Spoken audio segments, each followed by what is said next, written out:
राक्षस को और संतों को पहचानने के लिए और भी बहुत से तरीके हैं। बुद्धि से भी मनुष्य समझ सकता है, बुद्धि से भी समझ सकता है कि जिस आदमी की दृष्टि आपके पैसे पर है, आपकी सत्ता पर है, आपके घर के बच्चे बीवियों पर है, वो आदमी कभी भी संत नहीं हो सकता। संतों के लक्षण बार बार कहे गए तो भी हम गलती कर जाते।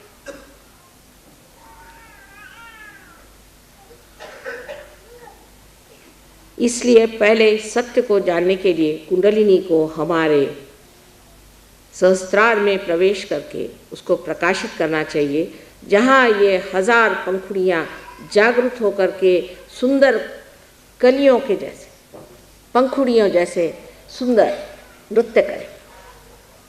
इसे आप देख अभी नहीं सकते, बाद में आप देख सकते, क्योंकि जब आपको हो जाते हैं, जब आप स्वयं ही प्रकाश होते हैं, तो आप प्रकाश कैसे देखेंगे? जब आप प्रकाश हो गए तब लोग पूछते अब माँ क्या करें? जब दीप जला लिया तो आप प्रकाश दीजिए। जब तक आपके बुद्धि में ये प्रकाश नहीं आता है, तब तक आपकी शक्ति 1000 गुना कम है। मैं तो कहूँ कि इसका कोई अंत ही नहीं, फिर अनंत तक है शक्ति। पर उससे पहले इतनी सी जो शक्ति है, जैसे कि एक बरगद का पेड़ एक छोटा सा बीज होकर के अंत में इतना बड़ा पेड़ हो जाता है, उसी प्रकार जो मनुष्य की बुद्धि अपने को इतनी छोटी और सीमित लगती है, वो इस कदर बढ़ जाती है कि उसकी शाखाएं भी चारों तरफ उतर उतर के उसे और भी स्थापित करते जाती है। ये परमात्मा का सत्य स्वरूप है, आत्मा का सत्य स्वरूप है। आत्मा सत्य को बताता है, लेकिन सहयोग में ज़रूरी है कि आपकी बैठक होनी चाहिए। अब आपने म्यूज़िक सुना, हिंदुस्तानियों को तो ये बात समझनी चाहिए कि म्यूज़िक चीज़ जो है बैठक के बगैर नहीं, बैठक चाहिए। पार तो हो जाएंगे आप, ठीक है, पर उसके बाद अगर बैठक नहीं हो तो आप समर्थ नहीं हो सकते, आप पूरी तरह से इस पे प्रभुत्व नहीं पा सकते। इसके लिए बैठक चाहिए, अभ्यास चाहिए। और जब तक वो अभ्यास नहीं होगा, आपके अंदर उसकी संवेदना, इस कदर नाजुक संवेदना, गहन संवेदना जागृत नहीं हो सकती, क्योंकि ये नसों से जाना जाएगा। और ये नसें आज तक जड़ रही, ये नस जब तक वो नवीन जागृति के नए आयाम में, डायमेंशन में जब तक नहीं जागृत होती, तब तक आप नहीं जान सकते। हमारे एक बार बहुत से लोग हमसे कभी कभी सोचते हैं कि ये इनको क्या पता होगा, ये तो बहुत सीधी लगती हैं। एक साहब आए, कहने माए देखिए ये आपका फ़ोटो कैसा है। मैंने कहा बिल्कुल गलत, मैं बता दूँ किसने निकाला है? उनका अच्छा बताइए। मैंने उस आदमी का नाम बता दिया जिसने ये फ़ोटो निकाला। मैंने कभी देखा नहीं था, किसी ने भी नहीं देखा। वो चक्कर में आ गए कि माँ तुमने कैसे जाना। मैंने कहा हम सबके चक्रों को जानते हैं, और उस चक्र को इस चक्र में जान रहे हैं कि उसी पे सारा काम हो रहा है, इसका मतलब उसी आदमी ने फ़ोटो खींचा। एक साहब हमें समझाने के लिए आए कि माँ आप बहुत सीधी हैं, आप जानती नहीं, ये बड़ा राजकारणी आदमी है और इससे संभल के रहिए और कुछ गड़बड़ कर सकता है। मैंने कहा अच्छा इतना ही बताना आपको? कहले हाँ।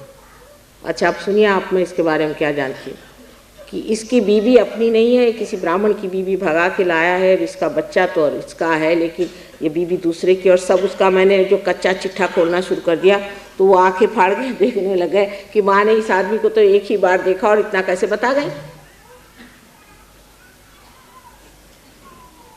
पर यह बताना कोई बड़ी भारी बात नहीं, इसकी कोई ज़रूरत भी नहीं आपको, लेकिन आप ये बता सकते हैं कि आप में कौन सा दोष है। और जब आप सत्य हो जाते हैं तो असत्य से आप अलग हो जाते हैं। जैसे कि इस कपड़े पर अगर कुछ दाग लगा है और उस वक़्त प्रकाश आ गया तो मैं इससे अलग सोचती हूँ कि इसे कैसे साफ कर दिया जाए। इसी प्रकार आप अपने से अलग हट करके जानते हैं कि ये असत्य है, ये हम नहीं ले सकते। जैसे आज एक साहब आए, कह ले माँ मेरा आज्ञा चक्र आप ठीक कर दीजिए। मतलब क्या कि मुझे अहंकार हो गया, इसे आप निकाल दीजिए। अगर किसी आदमी को कह दीजिए कि आपको अहंकार है तो वो मार बैठेगा आप। लेकिन जिस वक्त आज्ञा चक्र में दर्द होने लग जाता है तो खुद ही कहते माँ मेरा आज्ञा जरा कृपया आप ठीक कर दीजिए, इस आज्ञा से मैं परेशान हूँ। क्योंकि जो चीज़ आपकी दूषित है वो इशारा ही नहीं करती, कभी कभी दुखती भी है, कभी कभी बताती भी है, जताती भी है, और आपके उंगलियों पे आप जानते हैं कि आपको क्या शिकायत है, और आप वो शिकायत से एकाकार नहीं। हम लोग योग प्राप्त होने से पहले एकाकार होते।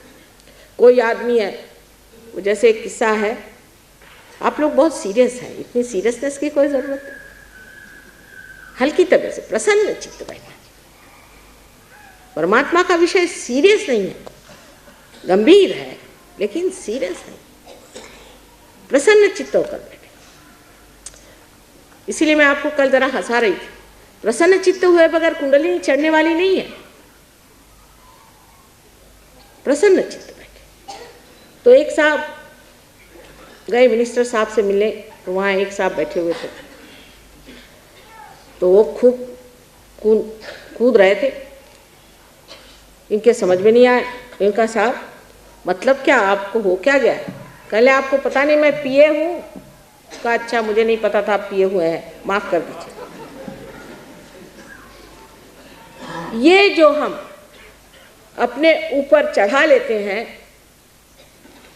कि किसी नौकरी में हो गए, किसी पोजीशन में हो गए, दो चार पैसे इकट्ठे हो गए, उसका जो एक अभिमान, ये अभिमान नहीं, दुराभिमान, ये जो हमारे खोपड़ी पे लग जाता है, जिससे हम अजीब से होकर के पिए हुए घूमते हैं, ये छूट करके मनुष्य देखता है कि ये जो है ये बाह्य है।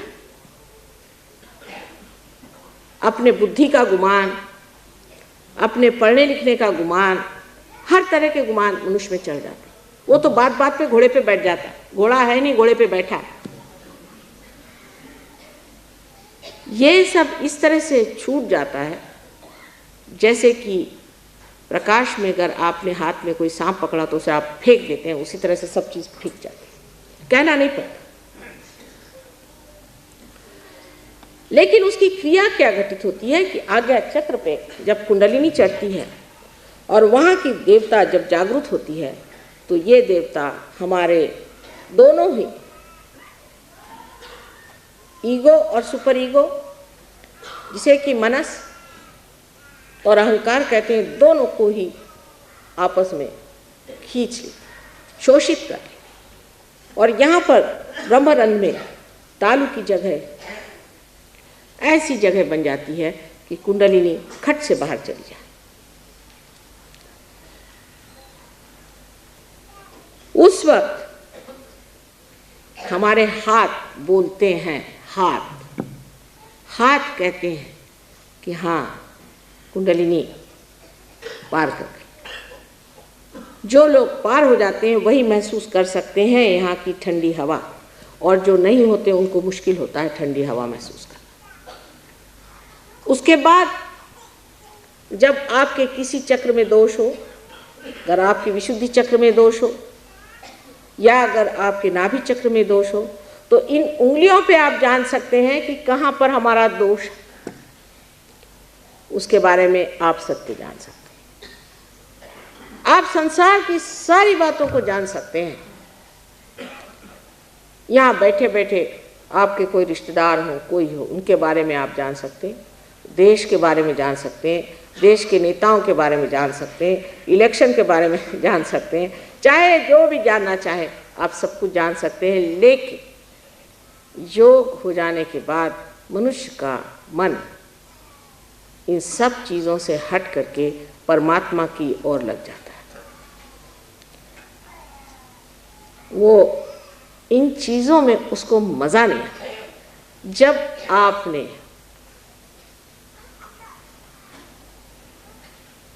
सबसे ऊंचा अमृत पी लिया, फिर किसी गंदगी का पानी पीना आप पसंद नहीं करते। वो चीज़ अच्छी नहीं लगती, उसमें कोई मज़ा नहीं आता। सारी चीज़ जिसे कहते प्रायोरिटीज़ आपकी एकदम बदल करके आप दूसरे ही आदमी हो जाते हैं। क्योंकि जिस चीज़ में मज़ा आता है वही होता है। एक शराबी को देखिए, मैं तो ज़्यादा नहीं जानती शराबियों के बारे में, लेकिन मैंने देखा है कि जब वो शराब पीता है तो बराबर शाम होते ही उसको याद आ जाती है, और फिर दुनिया में कुछ भी हो रहा हो सब छोड़ छाड़ करके वो बैठ जाते हैं अपना मसनद लगा के। और यही हाल एक योगी जन का है। जब मस्ती में आ गए तो एक तान वो उसी आनंद में डूबे रहते हैं, उसी शांति में समाये रहते हैं जो आत्मा की देन है।